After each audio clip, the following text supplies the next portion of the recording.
নমস্কার, আমি বিউটি। আজকে নিয়ে এলাম একেবারে খুব ঝটপট একটা রেসিপি, স্ন্যাক্স রেসিপি। সেটা হলো পটেটো সাটে।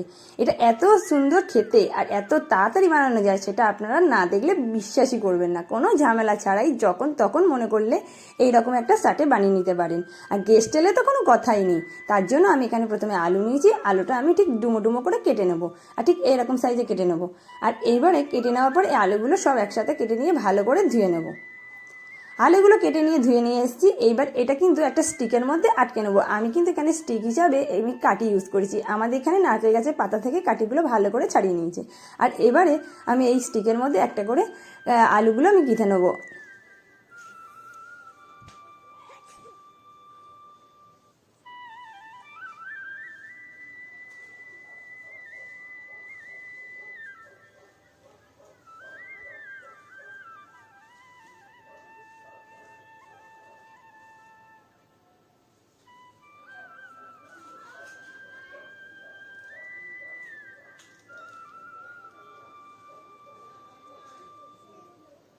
আলুগুলো খুব সুন্দর করে গেঁথা হয়ে গেছে। এখানে আপনারা যতগুলো মনে করবেন ততগুলোই আলু এখানে গিঁথবেন। আমি এখানে যতগুলো পেরেছি, মানে যতগুলো ধরেছে, আমি সেখানেই আলুগুলো গিঁথে নিয়েছি।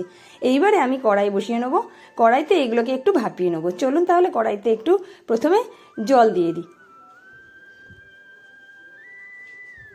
তার সাথে অল্প একটু লবণ দিয়ে দেবো, আর দেবো একটু সামান্য হলুদ।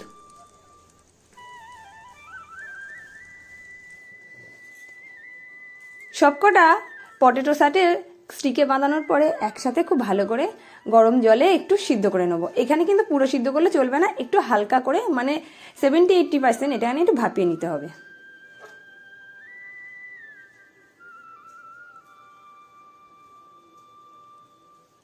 আমার তো এই আলুগুলো পুরো হাফ সিদ্ধ হয়েই গেছে। এবারে আমি এগুলোকে তুলে নেব। আর দেখুন, হলুদ দেওয়ার জন্য আলুগুলো কালার খুব সুন্দর এসছে। আমার তো দারুণ লাগছে। আপনাদের কেমন লাগছে সেটাও কিন্তু আমাকে কমেন্ট করে বলবেন। আর দেখুন, এবারে আমি আলুগুলোকে এবার তুলে নেবো, নিয়ে একটা পাত্রে নিয়ে নেবো।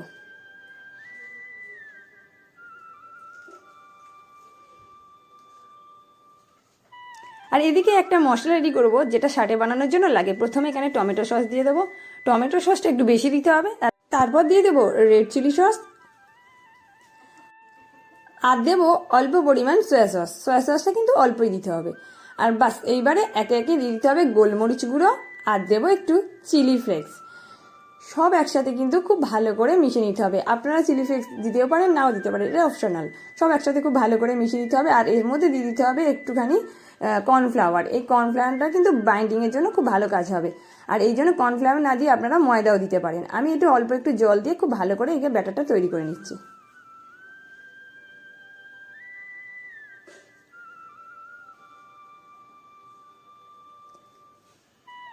দেখুন, ঠিক এরকম থিকনেসের ব্যাটারটা হবে। এবারে অন্য একটা পাত্রে নিয়ে নেব বেশ কিছু বিস্কুটের গুঁড়ো। এখানে আমি বিস্কুটের গুঁড়ো ইউজ করেছি, আপনারা ব্রেড ক্রাম্বসও ইউজ করতে পারেন। আর দেবো একটু তিল, সাদা তিল দেবো, যেটা দেখতে কিন্তু দারুণ লাগবে, খেতে কিন্তু অসাধারণ লাগবে। খুব ভালো করে মিশিয়ে নেব।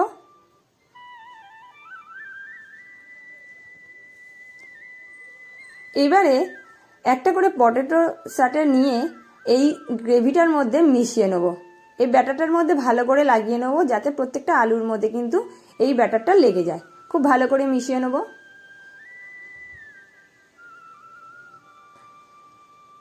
এবারে আমি দিয়ে দেবো এটা বিস্কুটের গুঁড়োর মধ্যে বা ব্রেড ক্রাম্বসের মধ্যে। এটা খুব ভালো করে মিশিয়ে নেবো, একেবারে তিল সমেত খুব সুন্দরভাবে গায়ে লেগে যাবে। এটা আপনারা ডবল কোট করতে পারেন, তবে ডবল কোট করলে খেতে খুব ভালো লাগবে। আমি এটা ডবল কোটই করলাম, যাতে এটা মুচমুচির ভাবটা বেশি আসে। বাইরে যেরকম মুচমুচ হবে, ভেতরে কিন্তু খুব সুন্দর সফট, নরম, তুলতুলে একদম আলু সিদ্ধ হয়ে যাবে। আর এভাবেই আমি প্রত্যেকটা রেডি করে নেবো।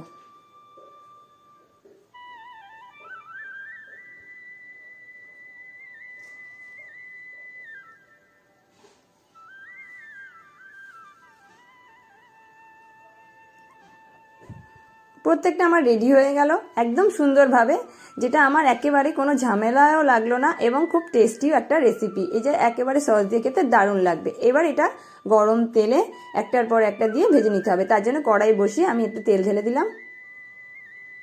আর এইটা ভাজার সময় কিন্তু আপনাদের টেম্পারেচারটা খুব হাই দিলে হবে না, একটু লো ফ্লেমে রাখতে হবে, যেহেতু এখানে আলুগুলো কিন্তু 70% সিদ্ধ আছে আর বাকিটা কিন্তু এই ভাজার সময়তেই সিদ্ধ হয়ে যাবে, না হলে কিন্তু ওপরটা লাল হয়ে যাবে আর তার ভেতরটা কিন্তু ভালো করে সিদ্ধ হবে না। তাই এটা লো ফ্লেমে ভালো করে উল্টো পাল্টে এটাকে ভেজে নিতে হবে। আর দেখতে দেখুন কত সুন্দর লাগছে না। আর যেহেতু তিল দেওয়া আছে ওপরে কিন্তু সাদা সাদা তিলটাও কিন্তু ভেসে উঠেছে, খেতে কিন্তু অসাধারণ লাগবে। আপনারাও কিন্তু বাড়িতে এইভাবেই একটা পটেটো সাথে বানিয়ে খেতে পারেন।